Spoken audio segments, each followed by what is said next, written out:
Mwalimu mmoja wa kike alikuwa akifundisha darasani.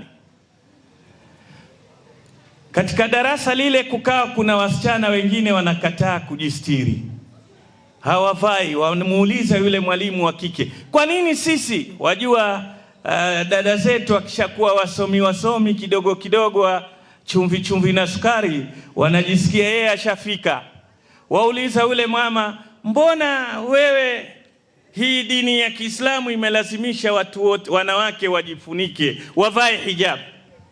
Yule dada, yule mwalimu mzuri hakujibu swali lile. Siku ya pili alikuja na sweets kwenye sahani, peremende zile, kwa idadi ya wanafunzi mara mbili. Sahani moja zile peremende zimefungwa kwenye karatasi yake, nyingine ziko wazi. Wanafunzi wa chuo kikuu wasomi, akaanza kuzipitisha, kila mmoja achukue ile sweet anapenda. Wote walichagua chocolate ambayo imefanya nini? Imefunikwa. Wakaziacha zile ziko wazi. Akawauliza, mbona hizi hamuchukui? Wasema hizi ziko wazi, chafu, hygiene hamna hapa. Hizi manzi nani vumbi, hizi zilizofunikwa ndio mzuri. Akamwambia, ndio Uislamu ukawaamrisha na nyinyi mufanye nini? Mujistiri. Mtoto wa kike, jitambue wewe ni kiumbe bora katika dunia hii.